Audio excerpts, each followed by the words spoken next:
Banjir memang sebuah bencana alam yang tidak bisa kita prediksi. Karena hal itu, hari itu aku mengalami keterlambatan 2 jam perjalanan ketika menggunakan travel menuju stasiun kereta api. Dan membuatku terpaksa untuk mereschedule tiket kereta yang sudah dipesan sebelumnya ke hari berikutnya. Namaku Sigit. Aku berasal dari Pati, Jawa Tengah. Sekarang aku menetap di Bandung karena sebuah pekerjaan. Dan saat itu, karena satu dan lain hal aku harus pulang ke rumah selama beberapa hari. Rumahku sebetulnya tidak ada akses stasiun kereta api. Jadi kalaupun harus naik kereta, aku akan turun di Semarang dan lanjut naik bis atau travel. Agak ribet sebenarnya, tapi karena aku suka perjalanan pakai kereta api, maka aku putuskan untuk naik kereta dari Bandung, kemudian turun di Semarang, dan lanjut naik travel ke Pati, di mana rumah aku berada.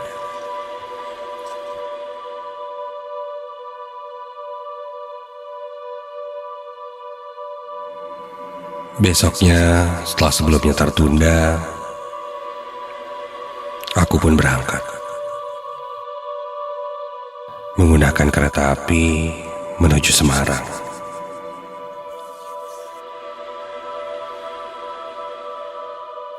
Tak terasa, waktu berlalu aku sampai di Semarang pagi hari.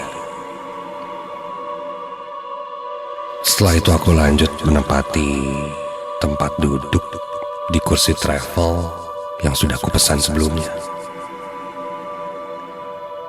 Mobil travel yang akan kunaiki ini akan melewati daerah Demak, Jawa Tengah, yang memang sedang terkena banjir waktu itu.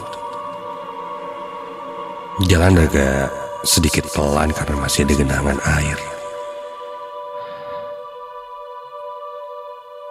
Sampai akhirnya driver harus mengambil jalan alternatif agar tidak terkena macet dan banjir yang cukup parah. Setelah melewati beberapa lika-liku perjalanan, aku sampai di rumah.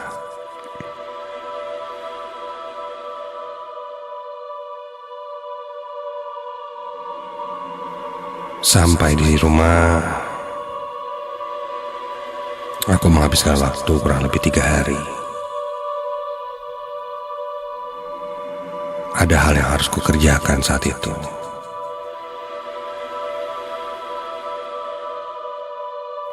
Setelah 3 hari, aku harus kembali ke Bandung dan kembali bekerja.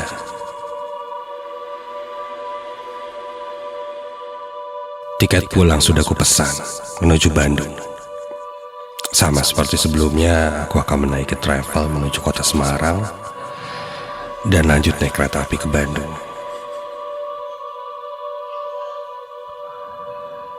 Namun semuanya tidak sesuai rencana.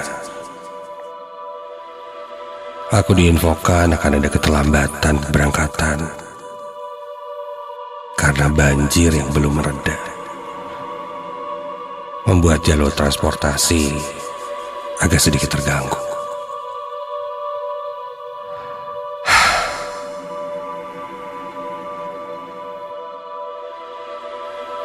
Setelah menunggu cukup lama, kurang lebih 2 jam, yang seharusnya aku berangkat jam 5, jam 7 malam aku baru berangkat menuju Semarang.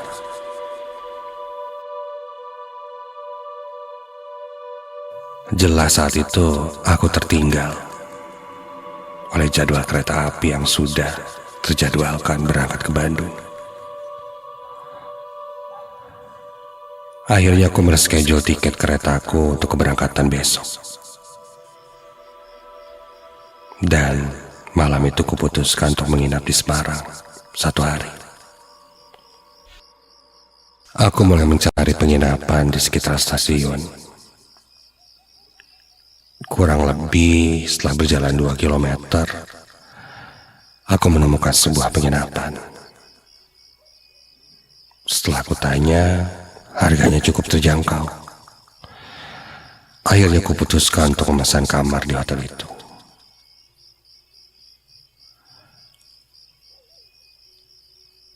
Setelah selesai mengurus administrasi, aku menuju kamarku. Penginapannya cukup sepi malam itu. Di depan aku hanya disambut resepsionis dan satu penjaga.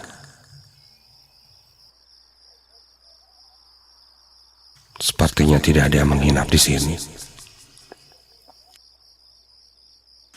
Ya, kalau dilihat sih memang hotel atau penginapan ini seram.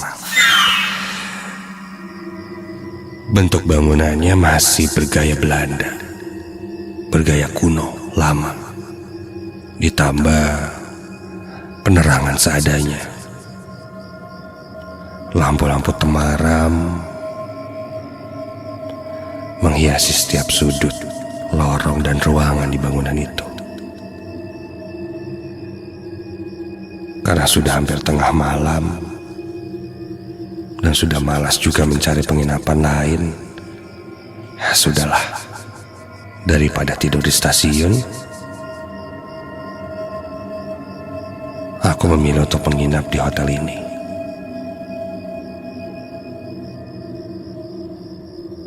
Ada beberapa kamar yang ada di penginapan ini, tapi entahlah. Aku dapat kamar di lantai 2. Apa kamar lantai satunya penuh?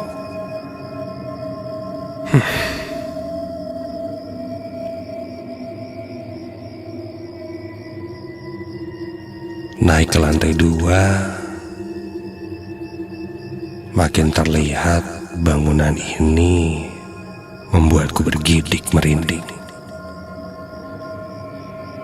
Lorong di bangunan ini lebih mirip lorong rumah sakit. Pintu kamar yang berwarna biru gelap, lantai berwarna sedikit kecoklatan, ditambah lampu lorong yang redup, dan tembok putih sepanjang lorong. Mungkin karena aku datangnya malam kali ya, jadi otakku berpikir aneh-aneh. Sepertinya kalau siang justru estetik untuk dipakai foto-foto. Sampailah di kamarku. Setelah masuk ke kamar, wow, kamarnya lumayan unik, berbeda dari kamar hotel biasanya. Di dalam kamar kulihat ada wastafel di sebelah kanan, toilet sebelah kiri, ada 2 tempat tidur dan satu tempat tidurnya cukup unik. Bentuknya menyerupai bangsal. Ada juga TV dengan posisi menempel di tembok, meja kecil di bawahnya, dan di ujung tembok ada jendela yang mengarah langsung ke arah resepsionis. Namun di dalam kamar ini tidak ada telepon untuk berkomunikasi dengan pihak hotel. Harganya terbilang murah, tapi ya lumayan lah. Ada TV dan ketika aku duduk di tempat tidurnya juga cukup nyaman. Ya sudahlah. Hari itu pun aku sudah kelelahan dan akhirnya aku pun tertidur.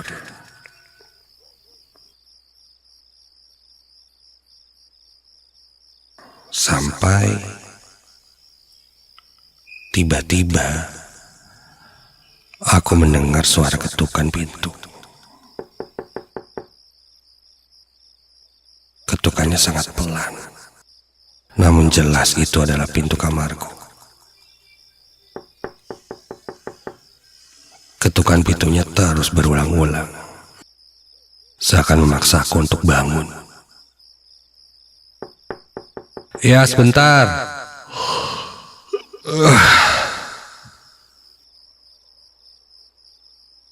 Aku bergegas berjalan ke pintu depan, dan ketika aku buka pintunya, loh, tidak ada siapa-siapa. Aku lihat ke sekitar kiri kanan, di lorong itu tidak ada orang. Mungkin bukan ketukan di pintu kamarku kali ya. Sudahlah. Aku kembali menutup pintu dan berjalan ke tempat tidur. Sempat kulihat jam saat itu menunjukkan jam 1:30 pagi.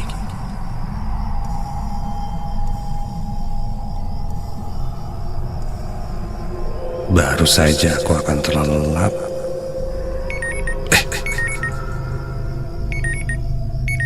handphoneku tiba-tiba saja berbunyi. Kulihat dari nomornya, nomor telepon rumah, dan kodenya sih ke Semarang. Oh, mungkin dari pihak hotel kali ya. Tadi sempat ku ingat di resepsionis mereka bilang titipkan nomor telepon, dan jika ada apa-apa bisa telepon ke sini. Aku baru ingat. Mungkin ini dari pihak hotel. Aku pun mengangkatnya. Ya, halo. Ada suara yang menjawab dan menjelaskan bahwa memang itu dari pihak hotel.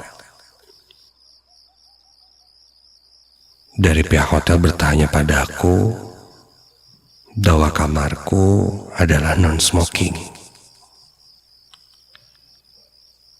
Dan dia mempertanyakan kenapa aku dan temanku merokok di dalam kamar. Lah,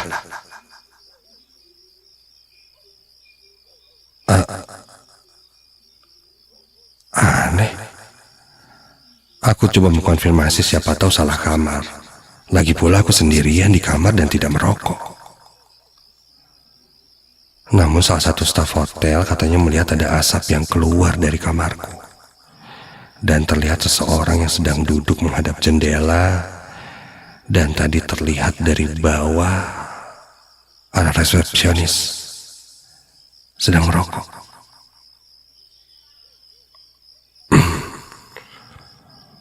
Aku tidak mau berdebat dan mengiyakan saja. Bahkan aku mempersilahkan staf hotel untuk memeriksa kamarku agar tidak menimbulkan kesalahpahaman. Staf itu pun setuju dengan memeriksa kamarku. Dan benar, ketika mereka sampai, mereka tidak menemukan bau rokok ataupun bekas rokok di kamarku. Staf itu pun meminta maaf. Ada-ada saja. Niatku gini istirahat malah terganggu. Mana jam 1:30 pagi lagi. Aduh. Aku pun kembali merebahkan badanku di atas tempat tidur dan kembali bersiap untuk tidur.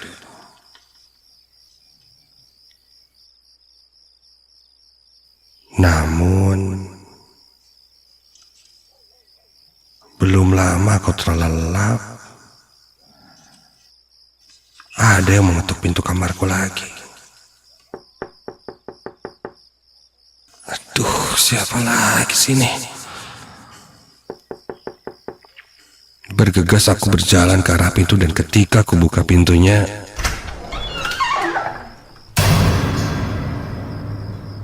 tidak ada siapa-siapa. Padahal aku membuka pintu ketika suara ketukannya masih terdengar. Mustahil jika tidak ada orang di depan pintu kamarku ini. Aku sedikit kesal dan menggerutu. Apaan sih ini hotel? Banyak banget gangguannya. jelas lagi. Setan nih pasti ya. Dan samar terdengar ada suara yang berbisik padaku. Emangnya nek bener ceritane kono ngono kuwi. Sampeyan ora wedi to, Mas? Memakai bahasa Jawa, atau jika diartikan, kalau ceritanya benar seperti itu, kamu gak takut kan, Mas? Suara seorang laki-laki yang sangat berat terdengar di telingaku berbisik seperti itu.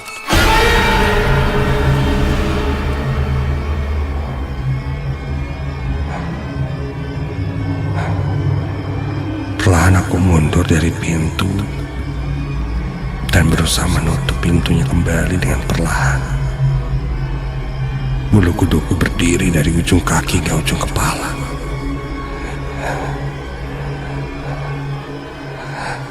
Dan ketika aku membalikan badanku menuju ke arah tempat tidur, astaga!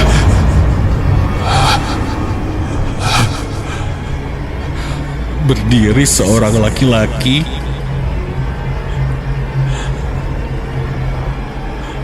dengan posisi berada di sebelah tempat tidurku.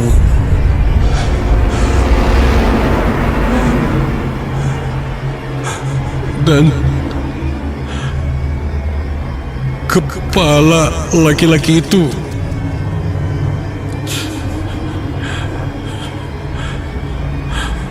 berada menggantung, hampir terlepas dari badannya.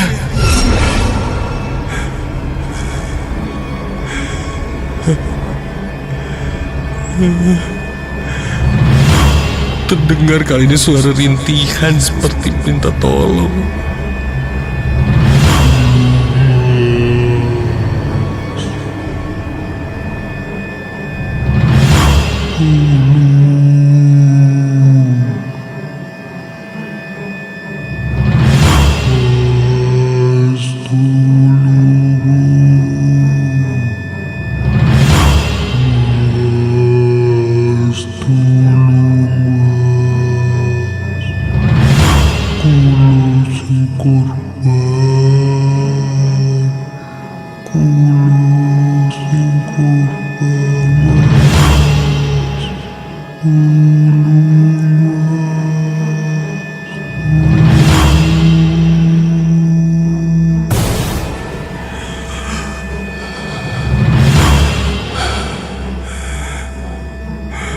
Kontan aku berteriak sejadi-jadinya.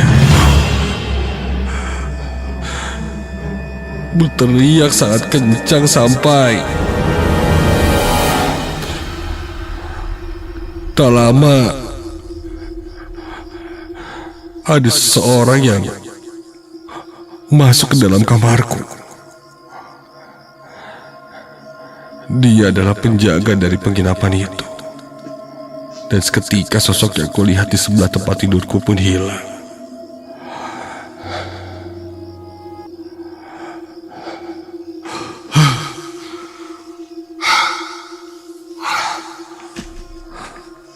Penjaga itu mencoba menenangkanku. Saat itu juga aku minta untuk check out dari kamar hotel itu. Aku langsung membereskan perlengkapanku dan keluar dari kamar.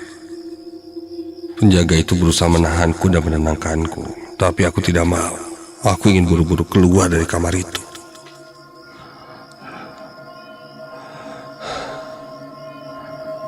Aku lanjut berjalan menuju ke arah stasiun.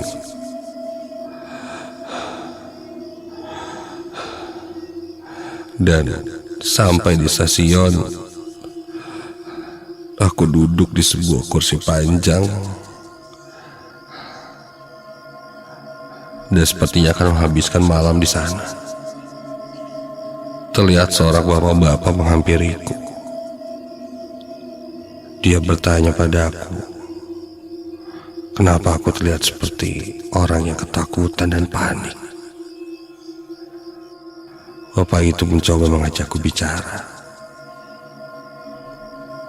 Sampai akhirnya aku pun ceritakan kejadian yang kualami ketika aku menginap di hotel itu.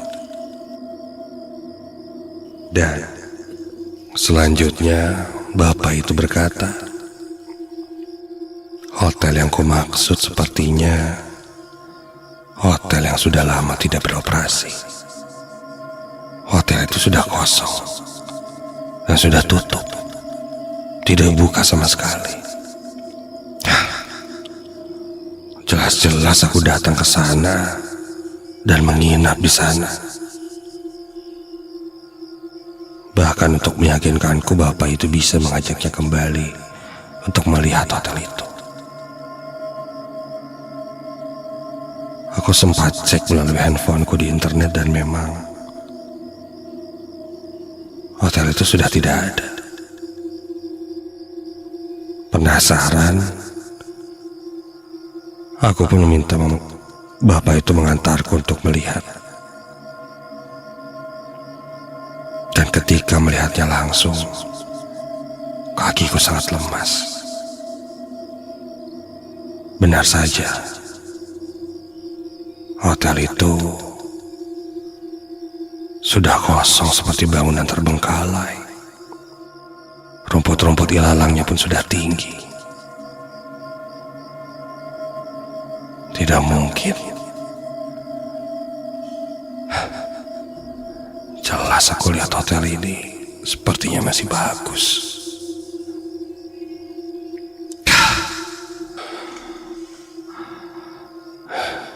Bapak itu menenangkanku dan membawaku kembali ke stasiun. Apa yang kualami tadi sungguh di luar nalar.